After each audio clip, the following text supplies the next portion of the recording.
By metal strip कहते हैं। इसके नीचे आपका एलिमेंट लगा होगा जिसको रेजिस्टेंस वायर कहते हैं। आपका करंट मेन यहाँ से जाएगा, मेन यहाँ से पास होकर रेजिस्टेंस वायर में जाएगी, रेजिस्टेंस वायर में से बाई मेटल स्ट्रिप में जाएगी, बाई मेटल स्ट्रिप से होकर ये कंप्रेसर के कॉमन टर्मिनल में मिलेगा, जारी रहता है। लेकिन जब किसी वजह से मोटर अपने एम्पेयर को बढ़ाती है, वो रिजल्ट मैंने लिखा दिया आपको, उसको डिस्कस करना जरूर है, ये बढ़ाती है तो ऐसी सूरत में ये एलिमेंट ज़्यादा ओवर करंट की वजह से ये एलिमेंट सुर्ख हो जाता है, वरना नहीं सुर्ख होता, सुर्ख हो जाता है। इसकी हीट की वजह से ये धाती पतली टेढ़ी होकर सर्किट को ना मुकम्मल कर देती, जिसकी वजह से आगे करंट का पास होना मुमकिन नहीं रहता, यूनिट आपका बंद हो जाते हैं, समझ को ट्रिप कहते हैं। इस तरह ये सेफ्टी कर रहा होता है। अब इसको चेक करने का क्या तरीका है, इसके इलेक्ट्रिकल पार्ट हम चेक करते हैं, एक तार इधर लगाते हैं, एक तार इधर लगा दी है, इसको कंटिन्यूटी देनी चाहिए। सर ये गर्म होने के बाद रेजिस्टेंस पैदा होती है इसमें? रेजिस्टेंस तो पहले इसके अंदर से रेजिस्टेंस वायर ये लगी कॉइल के अंदर, हाँ कॉइल एलिमेंट लगा हुआ है, एलिमेंट लगा हुआ है। ये जब इसमें से ओवर करंट गुजरता है तो ये गर्म हो जाता है, ये जैसे हीटर गर्म होता है, ये गर्म हो जाएगा। इसकी गर्मी की वजह से हीट मिलने पर ये पतली टेढ़ी होती है। बाद अवत ऐसा होता है, ये फॉल्ट आता है हमारे पास यूनिट के अंदर, जब आप फील्ड में काम करते हैं, आपको तो मुकम्मल तैयार करके भेज रहे हैं, ये आपकी कैपेसिटी, आप कितनी स्टडी कर रहे हैं, कितना लेक्चर आप सीख कर रहे हैं। ऐसा फॉल्ट भी आता है कि आपका यूनिट नॉर्मल एम्पेयर पे बंद हो जाता है, वो लोड ने फंक्शन करना होता है ओवर करंट पर, ये इसने काम ही ओवर प्रोटेक्शन ही ओवर करंट पे करनी, वरना इसका कोई रोल नहीं है। अब बाद वक्त ऐसा होता है, फ्रिज नॉर्मल चल रहा है, deep freezer, water cooler, window stimulator आम करंट ले रहा है जो उसको लेना चाहिए, लेकिन यूनिट बंद हो रहा है। हम ये समझते हैं थर्मोस्टेट स्विच से बंद हो रहा है, थर्मोस्टेट स्विच ऑटो कर रहा है, लेकिन नया फ्रिज, हम बंद फ्रिज को या बंद एसी को हम चलाते हैं, वो भी 5-10 मिनट चलता है, बंद हो जाता है। फ्रिज चलाते हैं 5-10 मिनट चलते हैं, बंद हो जाता है। करंट नॉर्मल है, फिर एक ही फॉल्ट है आपका, ओवरलोड की धाती पतली कमजोर हो, एलिमेंट में से जब करंट गुजरता है तो हल्का हल्का गर्म होता है, इसकी हल्की हल्की हीट की वजह से बाई मेटल स्ट्रिप के लिए। फिर वहां पर आपसे सवाल किया जाता है, अगला सवाल किया जाता है कि बाई मेटल, चलो जी ओवरलोड, आप कहते हैं कि ओवरलोड फॉल्टी है, वो कहते हैं मैंने ओवरलोड नया लगा दिया, फिर मसला क्या आ गया। फिर ऐसी सूरत में वो कहते हैं ओवरलोड जब मैंने नया लगाया है तो उसे बताएंगे सर ओवरलोड तो आपने तब्दील किया है, मगर आपने अंडर साइज लगा दिया, वो उसके साइज के हिसाब से नहीं है, जिसकी वजह से ये इशू है। ये फील्ड के अंदर आपको फॉल्ट ये पड़ेगी, आपको इस हिसाब से आपके लिए प्रॉब्लम ही मैंने खत्म कर दी है सारी। जब आप फील्ड में काम करने जाएंगे ओवरलोड की पूरी डिटेल आ गई है। अब रिले, थर्मोस्टेट, कुछ हर एक चीज़ की बजाय अपने फॉल्ट पकड़ना 5 मिनट का काम होगा, अगर आप समझदार हुए तो। इसको आपने पिक किया, डेली अपने स्टडी की, क्लियर होता जाएगा आपका हर टॉपिक। ये 2-3 चीज़ें आप लिखेंगे, कोई और मसला ही नहीं है इसके अंदर, ये जल जाए, कोई चूहे खा जाए वगैरह वगैरह, बाकी इसके अंदर कोई मसला आता ही नहीं है। अगर कोई चांद फॉल्ट आते हैं वो मैकेनिकली आ जाते हैं, वो मैकेनिकल पर हम डिस्कस कर लेते हैं। अब यहाँ पे वो लोड के बारे में कुछ क्वेश्चन है तो फिर मैं इसकी चेकिंग करूँगा आपको। मेंशन है, ये देखें, डेनफॉस है, डेनफॉस है, नॉर्मल नीचे सारी डिटेल, थर्मल प्रोटेक्टर नजर आ रहा है। ये हर एक डेनफॉस के अंदर जब नया आप लेते हैं साथ मेंशन होते हैं, वरना हमें पता है हर एक में इंटरनल ओवरलोड मौजूद है। नीचे नीचे थर्मल प्रोटेक्टर,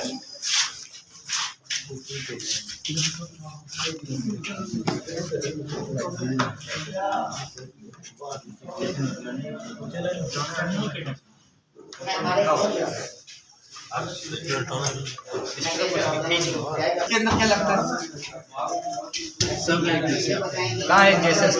है ये ओवरलोड कंप्रेसर के हम कॉमन टर्मिनल के साथ लगाते हैं, लेकिन इसका तरीक़ाकार ये होता है, ये बॉडी के साथ टच होता है। कैसे टच होता है?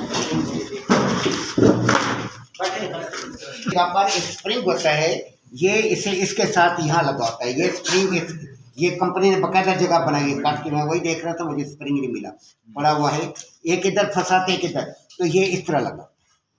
इस तरह क्यों लगाते हैं?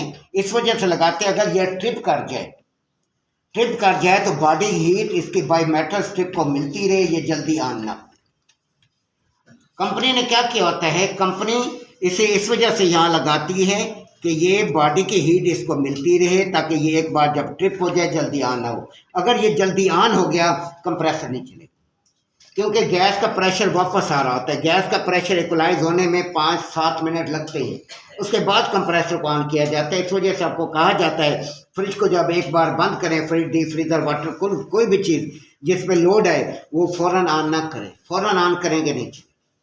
हमारे मैकेनिक क्या करते हैं, दे ओवरलोड, एक ओवरलोड उठाया किसी ने, इस तरह ओवरलोड दे रही थी। जब उन्होंने देखा पाकिस्तानी मैकेनिक क्या करते हैं, जहलत की इंतहा है, क्यों, उनका कसूर नहीं, उस्ताद ऐसे लगाता है। कंसेप्ट क्लियर नहीं, इसका रोल क्या है, ये वर्क कैसे करता है, ये पता नहीं तो हम मैकेनिक को, जिसकी वजह से मार खा रहा होता है, हमसे ज़्यादा मास्टर होते हैं, लेकिन कंसेप्ट क्लियर नहीं होता कि ये फंक्शन क्या कर रहा है, ये रोल क्या अदा करेगा। उसे ये पता होता है ये ट्रिप करता है बस, अब ऐसे लगा देते हैं। जब ऐसे लगाएंगे तो ये वो लोड ट्रिप करेगा, तो ठंडी हवा पड़ी, भाई मेटल स्ट्रिप सामने लगी हुई है, फ़ौरन ठंडी हो जाएगी। जब ये ठंडी हो गई तो मैंने डिटेल सारी लिखा दी है, ये ऑन हो जाएगी। फिर कंपनी ने क्या किया, अपने सर पिटा, उनका पाकिस्तानी है, बहुत बड़ी इंजीनियर है, इनका मुकाबला कोई नहीं है, उन्होंने पिछले बंद कर दिए। फिर कंपनी ने देखा ये तो और ज़्यादा उस्ताद है, उन्होंने फिर यूनिवर्सल ओवरलोड निकाल दिया। चलो पुत्र लगाओ, फिर किस तरह लगाओगे तुम लोग, कंपनी किधर मरती, कंपनी वारंटी देती है। अब ये ओवरलोड इस तरह अब एयर में लग ही नहीं सकता ये। अब कंपनी हायर सबसे चाइनीज़ कंपनी, चाइनीज़ तो पाकिस्तान के नस नस से वाकिफ़ हैं, खून किधर से जा रहा है उनको ये भी पता है, तो इस वजह से उन्होंने फिर ये निकाला, हायर ने सबसे पहले ये निकाला। अब हायर तमाम में ये दे रहा है, 3-4 साल से ये दे रहा है, अब बाकी कंपनी भाई इसकी तरफ आ रही है। उन्हें पता है कि हम लोग वारंटी देते हैं, कंप्रेसर जल रहे हैं, किस वजह से, ओवरलोड जल गया, करंट की ज़्यादती कभी भी हो सकती है, मैकेनिक गया, ओवरलोड ऐसे ठोक दिया। क्यों, यहाँ स्प्रिंग लगाने में टाइम लगता है, लेटना पड़ता है, मेहनत लगती है, मैकेनिक मेहनत का आदी नहीं है, हराम खाने का आदी है, फिर वो ऐसे लगाते हैं। हम भी ऐसे लगाते रहे, हम के अपने आप को रुस्तु बने नहीं। फिर जब जहन बना, टेक्निक आपका ऑन होगा, ऑन हो गया, फिर ठंडी इसको करंट इसमें से ज़्यादा जा रहा है तो ये टिप कर गया, फिर फ़ौरन ऑन होगा। इस तरह बार बार होने से कंप्रेसर मोटर क्रॉस हो जाएगी, शॉर्ट हो जाएगी। अगर उसके नसीब अच्छे हैं तो ओवरलोड जल जाएगा, अगर ओवरलोड ना जला तो ये जाएगा। फिर उन्होंने ये किया, अब ये यूनिवर्सल ओवरलोड लगाने का तरीका भी आना चाहिए। अगला कंप्लेन पे जा रहा है, अब ओवरलोड वो चेक करना चाह रहा है कि हाँ जी नहीं चाह रहा, वो क्या कर देगा, ओवरलोड को खींचेगा, ओवरलोड को खींचेगा तो ओवरलोड टूट जाएगा। क्यों टूट जाएगा, क्योंकि इसे उतारने के लिए पहले इसके साथ लगी हुई रिले को उतारना लाजमी है। रिले नहीं उतारेंगे, ये देखें ये सपोर्ट है इसके साथ, ये तो निकलेगा नहीं, ये जोर मारेंगे, ये तो टूट जाएगा। समझिए, हम तो एक एक चीज़, एक एक तकनीक आपको सिखाते हैं ताकि आप परेशानी ना हो, पक्की पकाई आपको देते हैं, फिर भी आप कहते हैं नहीं मज़ा नहीं आ रहा, देखा नहीं है। क्लियर हो गया, अब इसकी चेकिंग, इससे ज़्यादा और कुछ भी नहीं आपका लेवल नहीं है, इस तरह मैं आता भी नहीं हूँ ज़्यादा। ये कमर्शियल लेवल का ओवरलोड है, क्योंकि आप HVAC में जब शिफ्ट होंगे फिर ये ऑटोमेटिक आ जाएगा। ये इसकी सेटिंग भी होती है, इसके साथ रीसेट का बटन यहाँ पर होता है। फिर जब आपको हम विजिट कराते हैं वहाँ पे डिजिटल ओवरलोड आपको लगे हुए दिखाते हैं, पैनल में कैसे लगे हुए हैं। बाकी ओवरलोड या पैकेज यूनिट की मरम्मत, ये तस्वीर लगी हुई है लड़कों की, चार्ट के बटन लगाई है यूनिट की, अभी मस्जिद उन्होंने नहीं लगाई और डेवलप करने के लिए दी हुई है। तो यहाँ पर सेटिंग होती है, कितने एम्पेयर पे आपने रखना है तो उतने एम्पेयर पर आप रख देंगे, चलता रहेगा। जब एक बार ट्रिप कर जाएगा तो यहाँ पर एक बटन होता है, रीसेट का ऑप्शन लिखा हुआ है, यहाँ पर रीसेट ये लिखा हुआ है, तो यहाँ पे एक बटन बाहर आया हुआ था, तो बटन बाहर निकल आता है, तो आपका ये सिस्टम डिस्कनेक्ट हो जाता है। इसके अंदर ये देखें, ये बायोमेट्रिक स्ट्रिप लगी हुई है और उसके ऊपर एलिमेंट लगे हुए हैं। इसके अंदर ये सामने बायोमेट्रिक स्ट्रिप लगी हुई है और इसके अंदर नीचे एलिमेंट है, मैं आपको एलिमेंट भी दिखा देता हूँ, मेरे पास खराब पड़ेगी, ये चीज़ लगी हुई। तो इस तरीके से ये ओवरलोड जो है ये पतली को मिलाता और मेक जुदा कर रहा होता है। इसके पॉइंट्स होते हैं 95 नंबर, 97 नंबर, 98 नंबर, उनकी फिर वर्किंग पोजीशन आती है। कंप्रेसर बिलफर्ज नहीं चाह रहा ओवरलोड को आप कैसे चेक करेंगे, यूनिवर्सल को आप कैसे चेक करेंगे।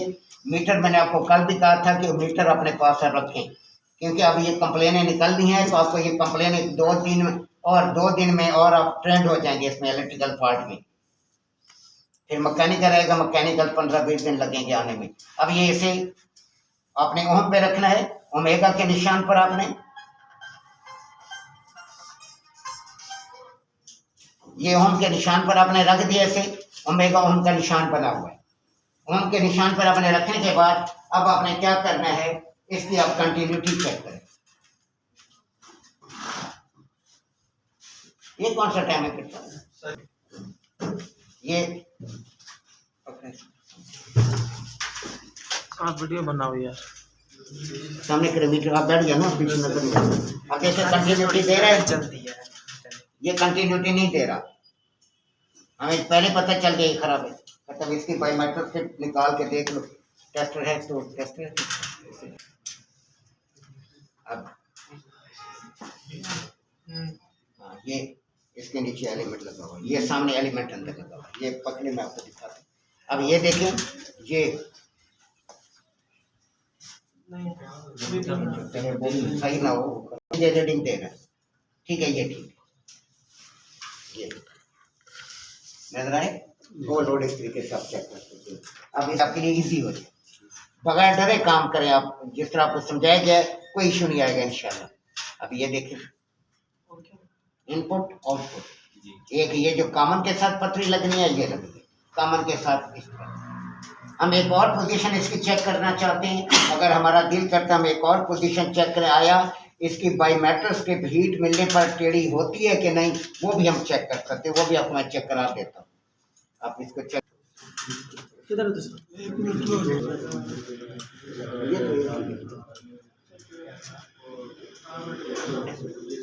ये जो बता हम इसको जो चेक कर चेक करना चाहें तो हम बायोमेट्रिक स्ट्रिप इसकी चेक कर लेते हैं, ये लगाएं, ये तार इसके साथ मीटर सामने करो, चेक करें मीटर। अब इसको जब एलिमेंट को बायोमेट्रिक स्ट्रिप को ज़्यादा हीट मिलती है, आगे मोबाइल हटाना, इसको मीटर डिस्कनेक्ट करें,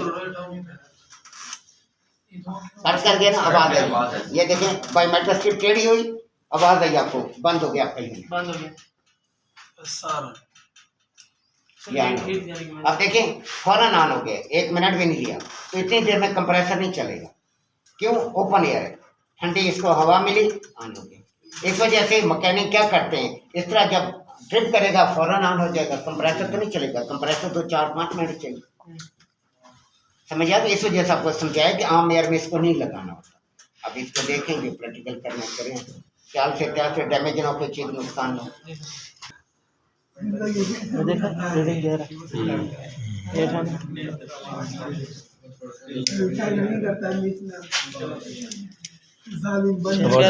हाँ बस ब्लिंक करता है ना, ये छोड़ दो हार्डली 2-3 सेकंड के बाद आऊँगा।